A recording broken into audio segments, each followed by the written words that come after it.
Coming to you from the heart of the Diocese of Savannah, this is It's Catholic, y'all.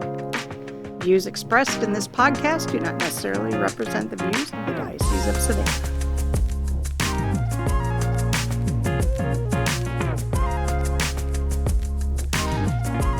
I'm James Griggers.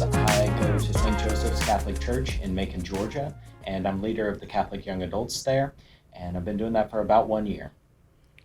My name is Sharon Mays. I'm at the Cathedral in Savannah. I volunteer with Theology on Tap in Savannah, and I've been doing that since just this summer. My name is April Flojo, and I am the founder of the Frassati Sacred Social Society. We're based out of Sacred Heart in Savannah. My name is Bryson Beckworth. I'm a parishioner at St. Mary on the Hill Catholic Church in Augusta, Georgia, and I've been serving at the Young Adult Ministry at that parish, Spirit and Truth, for the past 6 years now. I'm Andrew Poyer. I'm also a parishioner at St. Mary on the Hill Catholic Church in Augusta, and I've been volunteering in a leadership role in Spirit and Truth for about 3.5 years now. So how did you each get started in the ministries you're in? So I had wanted to do this for a while, and I was attending the cathedral at the Latin Mass, so that got moved to Sacred Heart. And when that happened, that sort of gave me the drive to actually start this thing, because I ended up writing it on the parishioner form. And so someone in the parish office told a friend of mine that I wanted to do this. And so my friend contacted me, and I said, "How did you know that I wanted to do that?" And she was like, they told me. And so she said, "I'll help you." So she sort of helped me get this off the ground. And we've been going for almost a year now. It's kind of crazy to see how that's happened. Nice. Well, I started attending Spirit and Truth back in 2016, I believe it was, and I had just turned 20. Didn't have, I was kind of a shy guy at the time. Wasn't involved in any young adult ministries or anything, but I read about Spirit and Truth in St. Mary on the Hill's bulletin. And I was like, well, this sounds like it'd be something really fun to check out. So I went once, and then I just kind of kept going back every week and never really stopped. And about 2 years later, the guy who was running it at the time asked me to help him run it. This was back in 2017, and then I took over a year later. And then in about 2.5 years ago, turned it over to Andrew, and I still help him run it. But it's been great for my spiritual life and I guess for my social life too, really. Yeah, so I started with Spirit and Truth in 2019, right after I graduated from college. I came home to Augusta to find work and was sort of a little aimless because I wasn't sure where I'd be going, what I'd be doing, but I was referred to the Spirit and Truth ministry, and Bryson and everyone else made me feel welcome and glad to be a part of a group, making new friends and keeping my spiritual life strong as I could. And then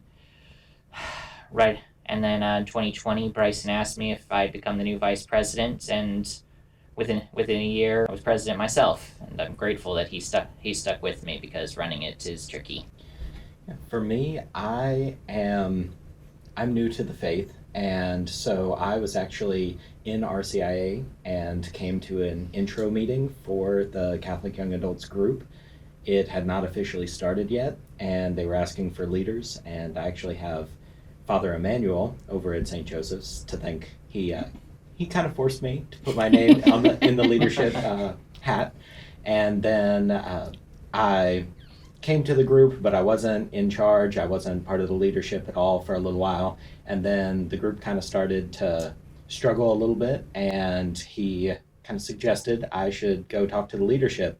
And the leadership was like, "Hey, we'd love to have you, and how can you help serve?" And then within about a month or two, they put me in charge, and so Father Emmanuel's been helping me with it all along. And I'm curious too, James, what role your young adult group plays in the Catholic young adult community and just in the church in general. So like, what have you guys been doing in the past year?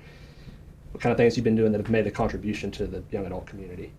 Yeah, so we actually are basically the only young adult group in the Middle Georgia area. There used to be one over at Sacred Heart, and I think they're actually trying to get that started again. But in the Macon area, we're kind of the only group. And so we've had a lot of trial and error kind of trying to figure out whether we wanted to meet once a month, which we did at the beginning. And then we kind of transitioned into weekly. And so we've started meeting once a week. And then at the beginning of the month, we do socials. In the middle of the month, we kind of choose a topic and keep to it. And then towards the end of the month, we do miscellaneous events. And then we also do like guys groups, girls groups, and try to stay active in the parish as a whole as well. So for Theology on Tap, we just meet once a month, the last Wednesday of each month. So we don't have nearly as much programming as you guys have. That's really cool to hear about. But we just invite a speaker once a month to talk about something theological. And I got involved in it because the leadership that had sort of gotten it going, they all were, as happens a lot with young adults, moving on to different things, whether it was going back to grad school or just a different place in life. And so the spot opened up and I ended up just kind of sliding in there, and it's been enjoyable. That's awesome. What about you, April? So what have we done this year? Wow, we've done so much. It's crazy to look back on now. So we actually have done a few holy hour happy hours. We have done a winter ball. So that was based off of Candlemas. We actually did sort of a joint thing with you guys where we went to the beach after ordinations at the cathedral. Yeah, that was a lot of So fun. that was so much fun. Agreed. And I hope to do more of that kind of thing with your group again and with other groups. So what else? Just being together. We do one planned event a month. We've started to sort of meet in the afternoons for coffee. People just want to be able to hang out. And sometimes it's like the one day a week where we can all really just get together and be together. And hopefully soon we'll be growing our leadership team, so we'll be doing more stuff. Well, Spirit and Truth meets once a week on Wednesday evenings. First, usually for dinner first, dinner and fellowship, unless we have our monthly mass, in which case we have dinner afterwards, of course. But we do a variety of activities, from just social events like game nights. We sometimes watch episodes of The Chosen. Big fan, by the way. Bible studies often, and either guest speakers or members of our group who have a topic to get into. Of course, we have our annual trip to Savannah for the ordination and then the beach. And just a few weeks back, we actually had Bishop Parks come to our group for a Q&A session, and so that was a big deal. That was great. No, it's been a great year for Spirit and Truth. Yeah, Excited to see what's ahead in the year to come. agreed. So on that note, obviously we've talked about what we do and how these groups grow. So how many parishes do your members currently represent, and how do you tend to connect with the young adults in those various parishes? I think for Theology on Tap, I think there's probably 3 to 5 parishes that we draw from most, either in Savannah, and I know we also have some people who come over from South Carolina in the Beaufort and Bluffton area. But I think most of it is either social media or word of mouth. We haven't really tried much more to expand that. It seems to be doing okay. I think hopefully we'll have some more leadership that can help expand and bring in more people, but it's basically what we've been doing. Well, we have 4 different Catholic churches in Augusta. St. Mary's one of them. I'll let Andrew Yeah, do the rest of it. actually 5 if you count the Greek Melkite Church. Oh, yeah, that's right, yeah. So we have 5 Catholic churches in the Augusta area we serve. St. Mary's is one of them. Most Holy Trinity, St. Teresa's, St. Joseph's, and then the Melkite Church, St. Ignatius. Yes, we try to keep our ads in their bulletins. Those who want them, but we also have a Facebook page. We have an email address, a website, and a group me for internal use. That's proven very useful for keeping people engaged, in my opinion. The Catholic Young Adults at St. Joseph's, there's about 6 different parishes that feed into the group. And so there's 3 in Macon, 2 in Warner Robins, and then there's actually quite a few people who come from Georgia College up in Milledgeville, and they come down and spend time with us. And so we've got a pretty great group and widely spread, so it's quite a drive. Well, for us, we have been trying to put it out through bulletins, but honestly, I think word of mouth and social media has really helped. So whether people just sort of stumble upon us and are like, oh, what is this?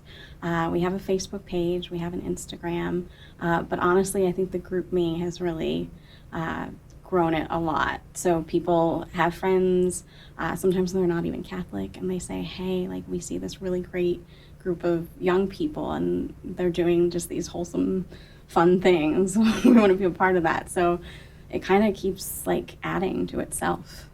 It's always good when non-Catholics come and are exposed to us and find out we're not all crazy. Yeah. No, it's really Yeah. like, it's so inspiring because it sort of, I think this as a whole makes it inspiring to see like what the future of the church is.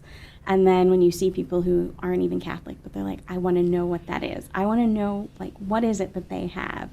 And so it's really inspiring to see that. And then just to see like all the people who are maybe still in RCIA and they're like, whoa, like yeah, it's so inspiring, especially like It's powerful. yeah, it's powerful. It's some like as someone who's a cradle Catholic, it always like really just heartens me to see that. I'm like, oh yeah, this is what we need. What do you guys think are some unique factors, maybe for Catholics who are in our age group, but also in ways in which we serve Catholics in our age group?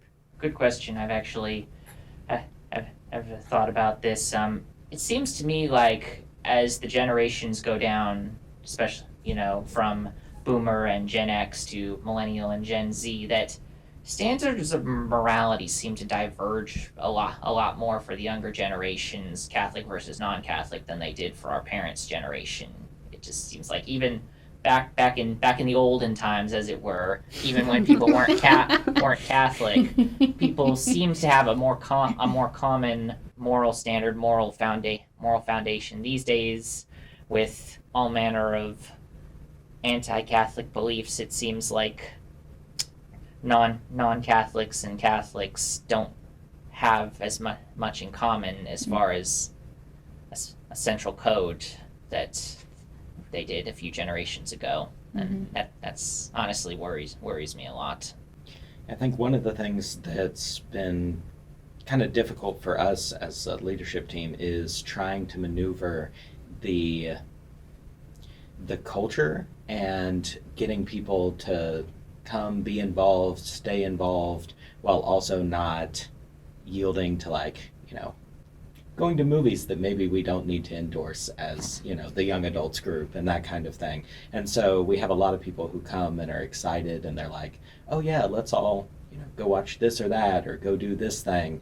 And it's been kind of tough maneuvering that, like, hey, maybe we won't do that as the young adults group. Yeah, I think it's like we have to clearly delineate like this is the official like group stuff, and then what's beautiful is that through the group people will be like, oh, I want to go to adoration, who wants to come with me? Or I just want to sit and chat over coffee, like who wants to show up? And so it's been really great, but obviously you have to like sort of set those boundaries of like, okay, what is actual group stuff and what is more of like organic, how it's grown. For people who have come to our ministry, Spirit and Truth, there's been a lot of people who have told us, oh yeah, I never even knew this was a thing. I just so happened to see it in the bulletin, or someone just so happened to tell me about it.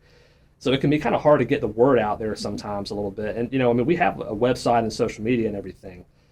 But yeah, I think, there's always probably ways we can grow the spread the word a little bit better about this kind of stuff, because it really is important. I mean, your college years and your early 20s, those were such important formative years, and so many people can fall away from the faith during that time, and I've seen it happen. So I think having a young adult ministry that's grounded in the faith can be a great way to keep your faith life strong during that transitional period in your life. For us too, it's also been that personal connection. Like, almost everybody who comes to the group was invited by somebody who's in the group personally and has then started coming and they enjoyed it, and then they've invited people. That's been a lot of our experience too. I struggled with this question of trying to think of unique factors for us as Catholic millennials and Gen Z. There wasn't anything really in particular that came to mind. One thing that I did think of is I think sometimes getting the word out in this generation can be difficult because you have some people who, I think I tend to go more towards this of wanting to just like cut the phone, like I don't want to be on social media, but then also they don't want to read the bulletin. I'm like, well, okay, pick one or the other. Like, either cut the social media and read your bulletin, or, like, try to see what's going on and don't read the bulletin. But it's sort of like, how do we reach people maybe in new ways? And I think a lot of what you guys have been saying of just the personal connection it's kind of the best way to invite. And it's also the easiest way to draw someone in is through another person who cares about you, inviting you. I will add this real quick. I was surprised by how many people found us in the bulletin. Oh, yeah, good. yeah, I'm I was- encouraged by that. Because I have people ask me, like, There's what's this a bulletin? funny, this funny, stereotype. Oh yeah, nobody reads the bulletin, so we just assumed people were going to find us on social media or something like Right. that. I think even Andrew found us in the bulletin when he started coming. Yep, I found it. But even then, I was shocked when I kept hearing other people finding it in the bulletin. I'm like, wait, people still read it? The fact that it's young people reading it, that's what's really good to see. Yeah. Yeah. Honestly, I think the best way sometimes is like if you see a young person, like you can just be like, oh hey, like we're doing this. Do you want to join us? Like it's a group of young adults, and people are like, oh, I didn't know that existed. Sure, like or just them starting a conversation. Really, then it's like, oh, I want to get to know these people more. Like that sounds fun. I want to do that. I think you're absolutely right. I converted to Catholicism fairly recently and had a strong background like going to Protestant churches where I think talking to people is much more normal. At Mass, I've noticed like people don't really talk when we're at church. Like maybe afterwards outside, but inside like there's a reverence of prayer, which is great. Right. But at the same time, like you said, if you see someone who sort of looks like they might fit into what you're trying to do, or even if just they're new, introducing yourself and inviting them is a good habit to get into. And for anyone who's listening, like it can be really scary when you're not used to it. But like if you want to just draw people in, like that's how you do it. It still like scares me sometimes. And I'm like, I really want that person to like have this opportunity. So that's Yeah, I mean, the first time I went to Spirit and Truth, I was so nervous I didn't even talk to anybody. Yeah. now I'm sitting here as a co-leader of the ministry, talking about it on this podcast. So that if it could happen to me, it can happen to anybody that may be listening, any young adult. So don't be scared. Yeah. It's If it. not you, then who? That's Really? right. Like That's that's right. what it came down to for me. I was like, nobody else is going to do this if I don't do this. Story of my- So story many of my people life. talked about it. They were like, I want that. I want that. Everyone kept walking around going, I want that. And I was like, I want that. I guess I have to do it. Story of my life. I've been involved in a lot of things because people won't do it. But maybe that's just God's calling. It's like no one else is going to do it, but you feel passionate about, so do it. Young adults can be in a wide array of stages of life. They can be clergy, parents of children anywhere from infants to middle schoolers, or they could be single. Quite a range. And how do you think the church can support young adult ministries to reach out to so many people effectively? At St. Joseph's, I know when I first started leading, we had several young mothers in our group, and we really appreciated them being there, and everyone was always taken with the small children and the babies. And so over time, they kind of felt like it wasn't necessarily the place they needed to be, and one of the moms went and actually started a small group, and so now there's like a young moms group, and I think there's more than 10 ladies in it. So she was able to take the things that we were doing in the young adults group and translate them into a young moms group, and then bring even more people in. And so it was kind of a great opportunity for growth, but we're not super connected, but we're still taking those opportunities to share and continue growing. And the parish has really supported us in that they've really hyped up the small group initiatives and tried to give people those opportunities to find people like them.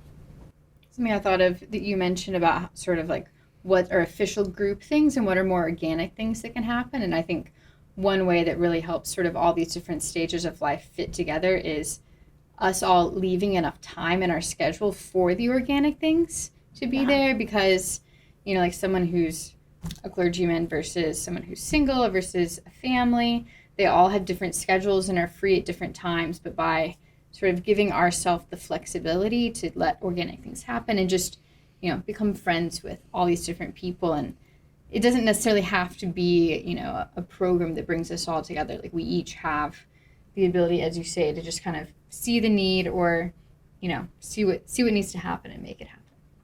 I definitely have tried to make, if not every event, some of our events like very kid friendly, so that people feel like they can bring their kids. I honestly I love kids, so I would love for people to take me up on that more, which some have, but that's what always I heard before was the complaint of like, well, you know, there aren't enough things for either just married couples or married couples with kids who are young adults. So as our group grows and as our leadership grows, I'd like to start to implement things like men's group, women's group. We are at our church. We already have a mom's group, and I think, you know, there can be a lot of overlap. So I hope that will be a thing in the future, that we could even put on like a date night for married couples. I've thought this through. Hopefully, you know, eventually, you know, some of our events could even offer like childcare, depending on what it is, so that the parents feel freed up.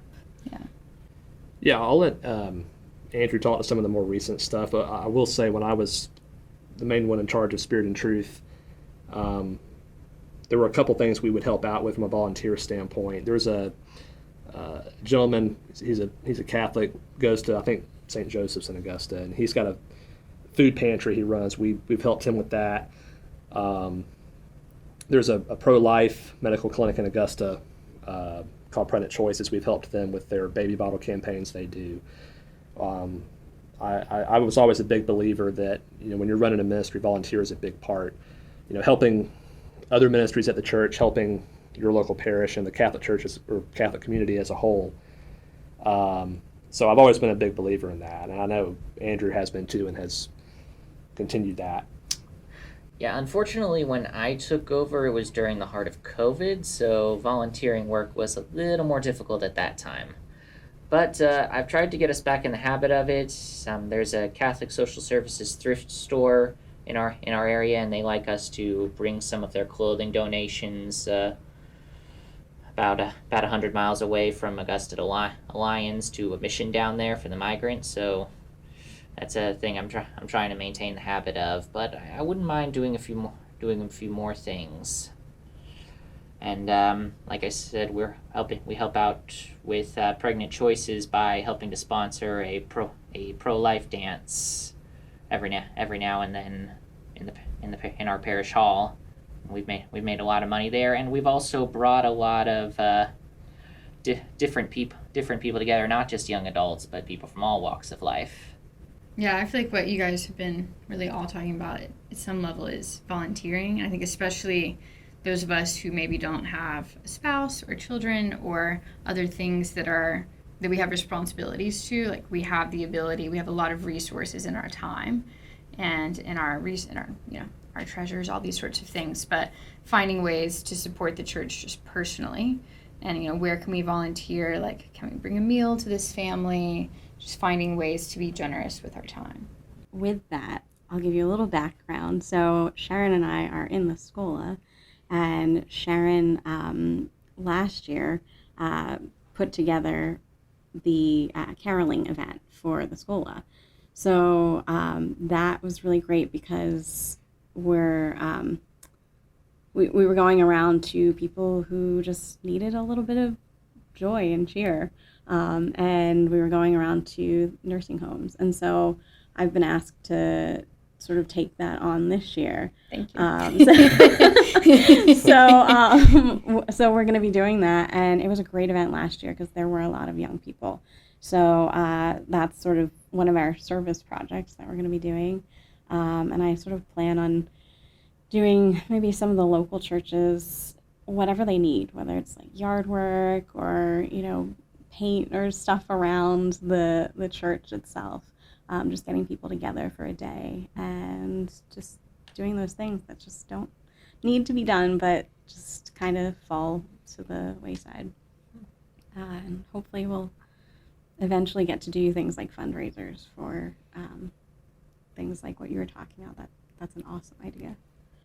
Yeah, the dance Andrew mentioned is probably the biggest thing we have that's, I guess, falls along those lines. But I love those ideas that you guys are doing that. We're going to have to maybe steal some of those ideas. Yeah. Or, hey, you guys can, we can do joint events again. I mean, yeah, that too. Yeah, we've done a few joint events between the Augusta and the Savannah group. It was a lot of fun. We'll have to keep that tradition going, for sure. Agreed.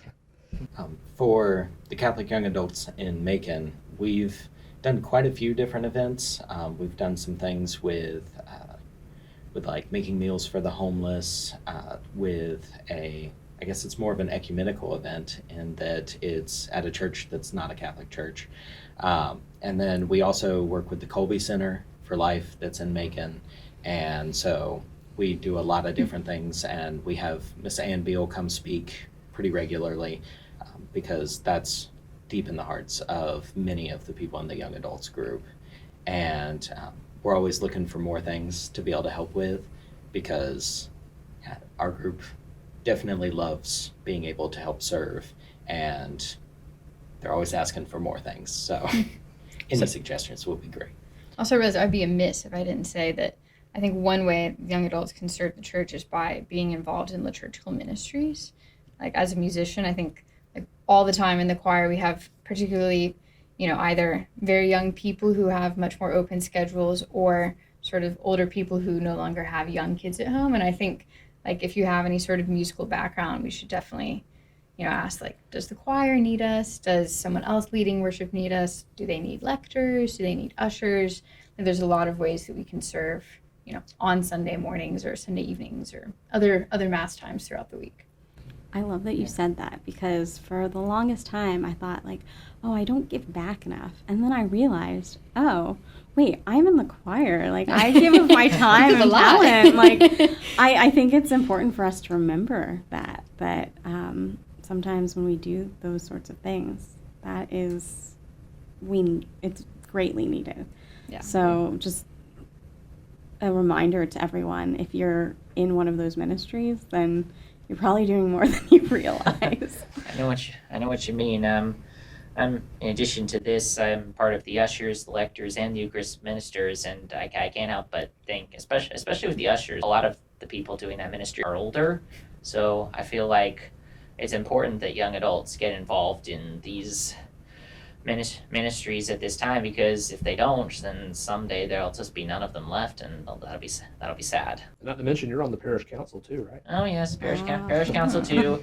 I wonder if I'm I'm over there. Yeah, I'm wondering if I'm writing off more than I can chew there, but Quick, said, provide. yes. quick plug for that too before we move to the next question. I would just say, if you get asked to serve on the parish council, I'd recommend it. I served at one point too when I was still running Spirit and Truth. It was really good to be able to give back to your parish that way. What do you guys hope to see happen in the upcoming years for all your ministries? Or, like, what are you hoping to accomplish? What do you want to add to it? I guess Sharon, I'll start with you. Yeah, ours it's sort of limited in its sort of mission. Like, it's really just Wednesday nights having a talk. I think I'd like to see us, maybe just bring in more variety of speakers. We're really trying to engage everyone on a mixture of sort of theological, social, topics that are always, pretty Catholic, but also maybe it's a particular author who's Catholic and sort of looking at them, or there's a lot of options there. But I'd also love to see more people engaged, and I think a lot of that comes down to us doing probably more advertising and getting the word out. But our ministry is kind of nice in that it's limited, so it doesn't have to necessarily be everything, but also I think there's a lot of development we can do to, keep growing it. I think that I feel like I've mentioned a lot, but I just, there's so many ideas. I think for us, just growing our leadership so that we can do more as a group. And I mean, I want to do more that serves our parish and area as a whole, rather than just the young adults, because obviously we're made up of young adults, but I'd like to see things that really bring the community in, whether it's sponsoring an event or helping with maybe another parish group to put on something that will serve the whole community.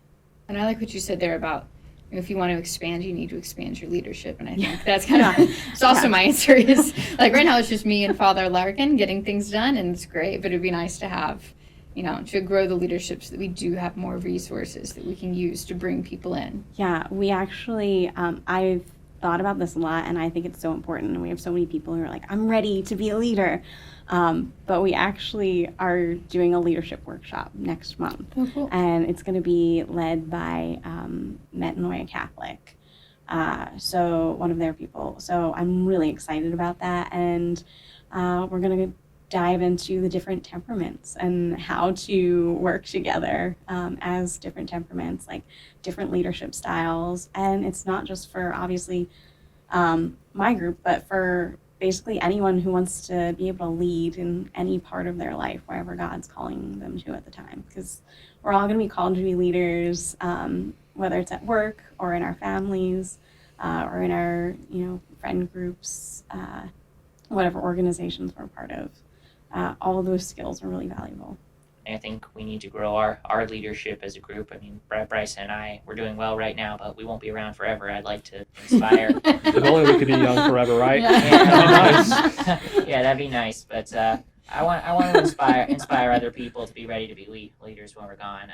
It seems to me like churches are more inclined to have a youth ministry than a young adults ministry. So if we could, make connections with them and talk to the leaders and be like, hey, if your youth are aging out into young adult territory, maybe send them our way.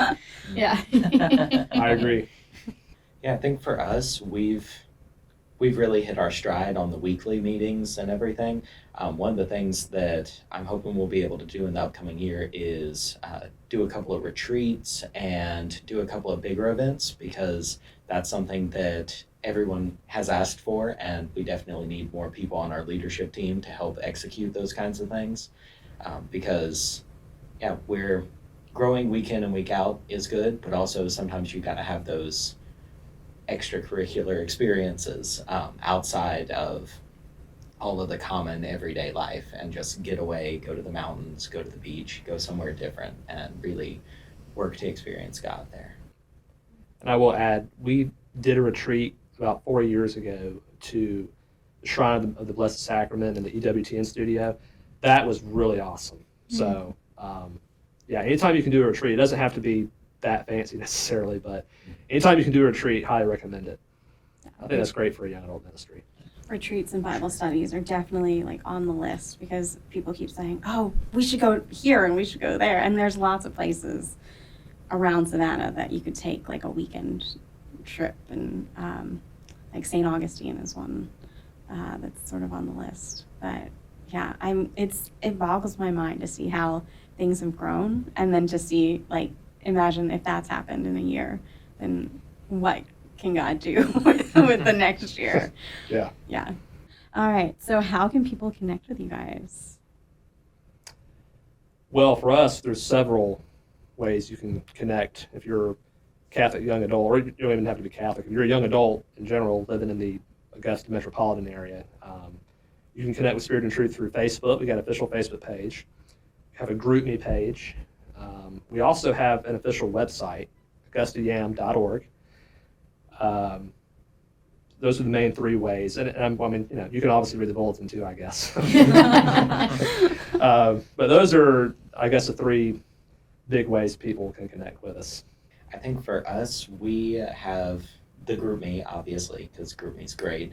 And we're working on starting a social media presence. And then St. Joseph's is redoing the parish website. So we're hoping to get a little more involved in that as we continue onward. So a lot of it's really just those personal connections. So if you happen to see us anywhere, feel free to ask us, and we'll direct you to the right place. So. Nice. So for Theology on Tap, we have an Instagram, Theology on Tap Savannah. And then you'll see our announcements in the bulletins at Sacred Heart in the Cathedral. So it's also every last Wednesday of the month. So if all else fails, just go to the nights, the last Wednesday of the month, and you'll probably find some friends there. Yeah, so bulletins, if you can find one for sure. Facebook, I try to update that as much as possible. Instagram, I believe I don't even know, it's FS3SAV. Again, our name is the Forsati Sacred Social Society. I know, it's a lot. But the GroupMe is probably the best way to find us. And I don't know if it's like discoverable on GroupMe, so you're gonna have to find the QR code. I know, technology. The QR code on either our Instagram or our Facebook. But that's honestly like the best way to find community and just like sort of get to see the personalities of everyone. At least the ones you like. Not everybody's going to post in there, but there's some interesting conversations in there. So, and there's you can even find out like what's going on just around Savannah. I think by that, because people are always like, oh, we should go to this or we should go to that. So people like to share what's going on around town. We honestly we have such a large reach. We've reached over to South Carolina and out to like Fort Stewart. It's beautiful.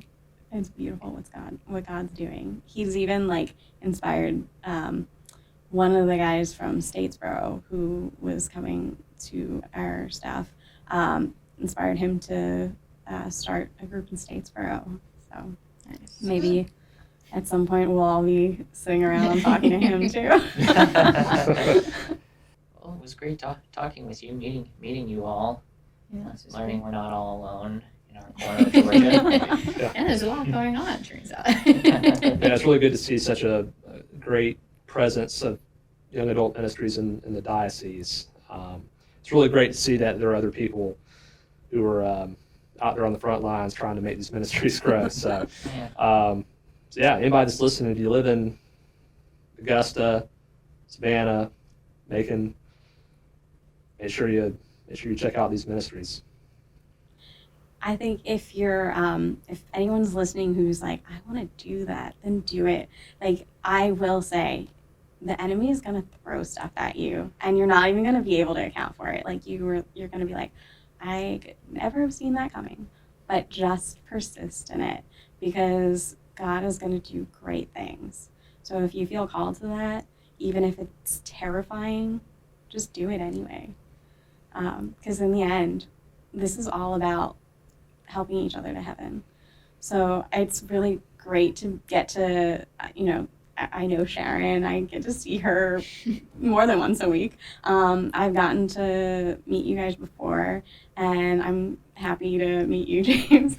So it's really great because it's all about collaboration. Like, life is about collaborating towards heaven. So it's so great to see, because now I think all of our groups can sort of collaborate together, and hopefully we're inspiring other people to do the same thing somewhere else.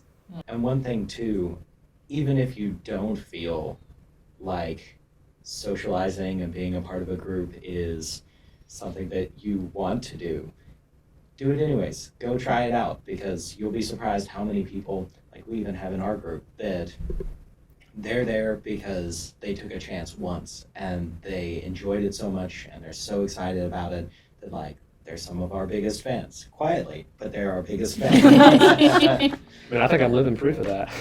Me too. So, yeah, come try it out, and you'll be surprised how good God's going to work in your life. This has been an episode of It's Catholic, y'all. Visit us at diosaf.org or on our Diosaf social media platforms.